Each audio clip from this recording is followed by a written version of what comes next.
السلام عليكم ورحمة الله وبركاته. الحمد لله رب العالمين، والصلاة والسلام على أشرف المرسلين وعلى آله وأصحابه وأزواجه وذرياته وأهل بيته أجمعين. சங்கைக்கும் மென்மைக்கும் உரிய பெரியோர்களே, சகோதரர்களே, எல்லாம் வல்ல அல்லாஹு ஜல்ல ஜலாலுஹு நாம் செய்யக்கூடிய எல்லா நற்காரியங்களையும் முகஸ்துதியின்றி இஹ்லாஸான முறையில் இறைவனுக்காக மட்டுமே செய்யப்பட்ட நல்வணக்கங்களில் நம் வணக்கங்களை அல்லாஹ் கபூல் செய்து கொள்வானாக. நாம் செய்யக்கூடிய வியாபாரங்களிலும் தொழில்துறைகளிலும் நஷ்டம் இல்லாத ஹலாலான முறையில் நிரம்ப லாபத்தை பெற்று அந்த லாபகரமான வாழ்க்கை கொண்டு தம் தேவைகளையும் தேவை உடையவர்களின் தேவைகளை நிறைவேற்றக்கூடிய நல்ல பொருளாதாரத்தையும் உள்ள விசாலத்தையும் அல்லாஹ் நம் அனைவருக்கும் வழங்கிடுவானாக. கஞ்சத்தனம் என்கிற தீய பண்பை விட்டு அல்லாஹ் நம்மை பாதுகாத்துக் கொள்வானாக. நம் கரங்களை என்றென்றும் கொடுக்கும் கரங்களாக ஆக்கிடுவானாக. யாசிக்கும் கரத்தை விட்டு அல்லாஹ் நம்மை பாதுகாத்துக் கொள்வானாக. நம்மை இந்த உலகத்தில் வாழ வைக்கும் காலமெல்லாம் நோய் நொடி இன்று உள்ள ஆரோக்கியத்தோடு அல்லாஹ் நம்மை வாழ செய்வானாக. அது ஆரோக்கியமான வாழ்க்கை கொண்டு அல்லாஹ் ரசூலை நெருங்கக்கூடிய அனைத்து நல்ல முறைகளையும் புரியக்கூடிய நல்ல முத்தகீன்களின் கூட்டத்தில் அல்லாஹ் நம்மை ஆக்கி அருள்வானாக. திடீர் மரணங்களை விட்டும் தீய மரணங்களை விட்டும் நம்மையும் நம் குடும்பத்தையும் நம் சமூகத்தையும் அல்லாஹ் முழுமையான முறையில் பாதுகாத்துக் கொள்வானாக. மருத்துவமனையின் செலவினங்களை விட்டும் வேதனைகளை விட்டும் அல்லாஹ் நம்மை காத்தருவானாக. நம்ம யாரெல்லாம் நோயால் பாதிக்கப்பட்ட வீடே கதி என்றும் ஆஸ்பத்திரியை கதி என்றும் அல்லல் பட்டும் அவதிவிட்டும் இருக்கிறார்களோ அத்தனை மக்களுக்கும் வெகு விரைவில் நோயை போக்கி ஒரு ஆரோக்கியத்தை வழங்குவதோடு அவர்களை கூட குடும்பத்திற்கும் சமூகத்திற்கும் பலன் தரக்கூடிய மக்களாக ஆக்கி அருள்வானாக. நாம் இந்த உலகத்தில் வாழ்ந்து மறைகிற நேரத்தில் லா இலாஹ இல்லல்லாஹ் முஹம்மது ரசூலுல்லாஹ் என்ற கலிமாவை கூறிய வண்ணமாக சுவனத்தை கண்ணால் கண்டாக மகிழ்ந்து சிரித்த வண்ணமாக மரணிக்கக்கூடிய நல்பாக்கியம் பெற்ற மக்களில் அல்லாஹ் நம்மை ஆக்கி அருள்வானாக. மரணித்தும் மரணிக்காத இறைநேசரின் கூட்டத்தில் அல்லாஹ் நம்மை ஆக்கி அருள்வானாக. நாளை மறுமையில முத்து முஹம்மது ரசூலுல்லாஹி ஸல்லல்லாஹு அலைஹி வஸல்லம் அவர்களின் திருக்கரங்களால் ஹவுதுல் கௌசர் என்கிற தடாகத்தில் நீர் வருகி அன்னாரின் ஷஃபாஅத்தை பெற்று அன்னாரின் கரம்பெடுத்து ஜன்னத்துல் ஃபிர்தௌஸ் என்ற உயர்ந்த சொர்க்கத்தில் அவரோடு அல்லாஹ் நம்மை சங்கமிக்க செய்வானாக.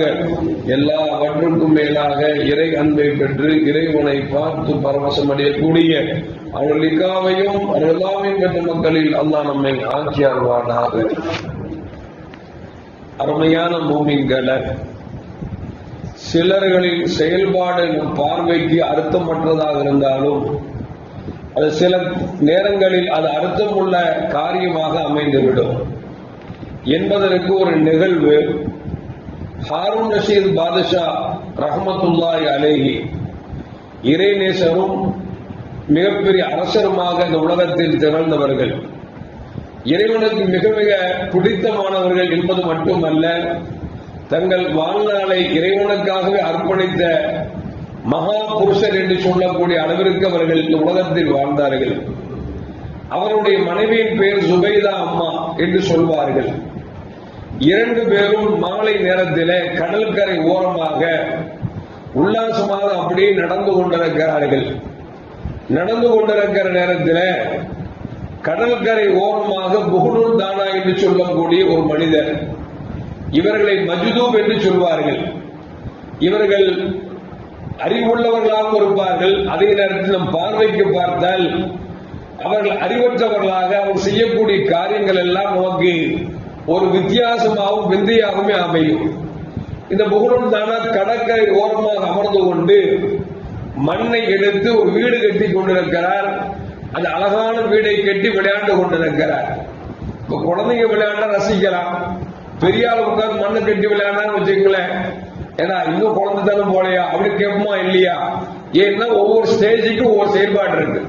குழந்தைத்தனமாக இருக்கிற பொழுது மண்ணை கட்டி விளையாடலாம், பெரிய ஆளான வீட்டை கட்டி அழகு பார்க்கலாம். பெரிய ஆளு போய் கடற்கரை ஓரத்தில் உட்கார்ந்து மண்ணை கட்டி விளையாண்டா கொஞ்சம் புத்தி இல்லையா அப்படின்னு கூட சில பேர் கேட்பா. இந்த புகழூர் தான மிகப்பெரிய மனிதர், அவர் என்ன செய்யறாரு, மண்ணை கட்டி விளையாண்டு கொண்டிருக்கிறார். இப்பொழுது ஹாரூன் ரஷீத் பாதுஷாவும் அவருடைய மனைவி சுபைதா அம்மாவும் நடந்து போயிட்டே இருக்கிறார். பார்த்தா மண்ண இந்த புகழூர் தானம் மண்ணால் வீடு கட்டி உட்கார்ந்து கொண்டிருக்கிறார். ஜுபைர் அம்மா போடுறத கேட்டாங்க, இன்னும் போடுவோம் தானா, வீடெல்லாம் பெருசா கட்டியிருக்க மாதிரி இருக்க, விற்பனைக்கா அப்படின்னு கேட்டாங்க. மூணு சொன்னாரு, வீடு விற்பனைக்கு தான் அப்படின்னாரு. எவ்வளவு அப்படின்னாங்க இந்த அம்மா. அவர் சொன்னார் 1000 தீனார் வேணும் அப்படின்னாரு. மண்ணில் கட்டின வீடு தூக்கி போக முடியுமா? தூக்க முடியாது, தூக்குனா உடஞ்சு போயிடும். எவ்வளவு கேட்டா 1000 தீனார் அப்படிங்கிறாங்க. அரசனுடைய மனைவியாச்ச 1000 தீனார் கொடுத்துட்டு இந்த அம்மா உங்க வீடு அப்படின்னு சொல்லி ஒப்படைச்சிட்டாங்க. அந்த அம்மா சரி நான் எடுத்துக்கிறேன் அப்படின்னு சொல்லிட்டு போகும்பொழுது ஹார்மஸ் பாஷா கேட்கிறாரு, எவ்வளோ உனக்கு கொஞ்சம் கூட புத்தி இல்லையா? மண்ணால கட்டின வீடு, அவரு ஏதோ ஒரு மாதிரியான ஆளு, அவர் வீடு கட்டி விளையாண்டுட்டு இருக்காரு. அது போய் வீடு விற்க வாங்கி கேட்க, அவர் ஆமாங்க நீ எவ்வளவோ யதார்த்தமா கேட்க, அவர் 1000 திரகம் சொன்ன உடனே காசு எடுத்து 1000 திரகத்துக்கு கொடுக்குறீங்க, கொஞ்சமாவது காசோட அருமை தெரியாதா, உனக்கு புத்தி இல்லையா அப்படின்னு திட்ட ஆரம்பிச்சுட்டாரு. ஏன்னா அர்த்தமுள்ளதான பிரச்சனை இல்லை, அர்த்தமற்ற ஒரு மண் வீட்டுக்கு போய் 1000 தீனாருங்கிறது சாதாரண விஷயம் இல்லையே. 1000 தீனார் கொடுத்தாச்சு. 2 பேரும் சந்தோஷமா வந்தவங்க கொஞ்சம் மனக்குமரோட அப்படி போறாங்க. பொதுவா அப்படித்தான வாழ்க்கையில புருஷனும் பொண்டாட்டியும் ஒரு ஆள் பேச்சை கேட்டுட்டா அதுவும் எல்லாம் குடும்பம் சிறப்பா இருக்கும். ஒரு ஆள் பேச்சு கேட்கணும்னு வச்சுங்களேன், போகும்போது 2 பேரும் ஒன்னா போவாங்க. வரும்போது பார்த்தா இவர் ரூட்ல வருவார், அவர் ரூட்ல வருவார். இந்த அம்மா ஒரு பஸ்ல வரும், அந்த அம்மா ஒரு பஸ்ல வரும். ஏன்னா சண்டை செஞ்சு வந்து அது பிரச்சனையா போயிடும். இப்போ ஹார்மஸ் பாஷாவும் ஜுபைதா அம்மாவும் வீட்டுக்கு வர்றாங்க. வீட்டுக்கு வந்தா 2 பேரும் இரவாச்சு படுக்கிறாங்க. தூக்கத்துல ஹார்மஸ் பாதுஷா கனவுல சொர்க்கம் காணப்படுகிறது. அதுல ஒரு மாளிகை பார்க்கிறாங்க. அந்த மாளிகைய போகலாம் அப்படிங்கும் போது அங்க ஒரு ஆள் தடுக்கிறார், உங்களுக்கு இது இல்ல. அப்ப யாருக்கு? உங்க மனைவி சுபைதா அம்மாவுக்கு தான் அப்படின்னு உடனே, ஏன் சுபைதா அம்மாவுக்கு? புகழ்தான விற்கும் பொழுது 1000 தீனார் கொடுத்து வாங்கினாங்கல்ல, அந்த அம்மாவுக்கு சொந்தம், உங்களுக்கு சொந்தம் இல்லை அப்படின்னு சொல்லி கனவில் ஒரு காட்சி விழித்து பார்த்தா, ஏன்னா தப்பு பண்ணிட்டோமே அப்படின்னு சொல்லிட்டு அடுத்த நாள் ஓடி வர, எங்க கடற்கரைக்கு வர புகழ் தானே அது மாதிரி வீடு கட்டி விளையாண்டு இருக்காரு. பாதுஷா போய் கேட்டாரு, ஹார்மஸ் பாதுஷா புகழ் தானா வீடு விட்டு விற்பனைக்கா? நம்ம விற்பனைக்கு தான். எவ்வளவு? 10,000 திரகம் அப்படின்னார். இவன் ஷாக் ஆகி போச்சு. 1000 திரகம் கொடுத்ததுக்கு புத்தி இல்லையான்னு கேட்டோமே, இவ 10,000 திரகம் கேட்கிறாரு அப்படின்ட்டு, புகழ் தானா நேற்று என் மனைவிக்கு கொடுக்கும் போது 1000 தீனார் தானே கொடுத்தீங்க, இப்ப 10,000 தீனார் அப்படி கேட்கறீங்களே, என்ன விஷயம் அப்படின்னா, அந்த அம்மா சொர்க்கத்துல வீட பார்க்காம வந்து 1000 காசு கொடுத்து வாங்கிட்டு போச்சு, நீ சொர்க்கத்துல பார்த்துருவதுல கேட்கிற அப்படின்னா அதிர்ந்து போயிட்ட. நான் கண்ட கனவு இவர் எப்படி சொல்றேன், என இறைநேசத்தினோடு இருக்கிறாங்களே, கனவில் என்ன காணுகிறோம் என்பதை அவர் நிஜத்தில் சொல்லக்கூடிய ஆற்றல் அல்லாஹ் அவங்களுக்கு கொடுத்திருந்தான். அப்பதான் யோசிச்சாங்க, நம்ம கடவுள சொர்க்கத்துல வீட பார்த்துட்டு நம்ம உள்ள போகும்போது உனக்கு இல்ல மனைவிக்கு சொல்லி பார்த்த காட்சி அப்படியே சொல்றாருன்னு சொல்லிட்டு அப்புறம் 10,000 திரகத்துக்கு கொடுத்து அந்த வீடை மண் வீடை வாங்கினார் என்று வரலாற்றில் பதிவு செய்யப்படுகிறது. அவையான மக்கள் எதற்கு சொல்ல வர அப்படின்னா, சில பேருடைய காரியங்கள் இருக்கிறது அர்த்தமற்ற காரியங்களாக இருக்கும், நம்ம பார்வைக்கு அப்படி இருக்கலாம், ஆனால் 1000 அர்த்தமுள்ள காரியங்களாக இருக்கும். அது மட்டுமல்ல, சில பேரை பார்த்தீங்கன்னா பைத்தியமா இருக்கும், ஆனா அவங்க பாத்தீங்கன்னா இறைவனுக்கு மிக நேசர்களா இருப்பாங்க.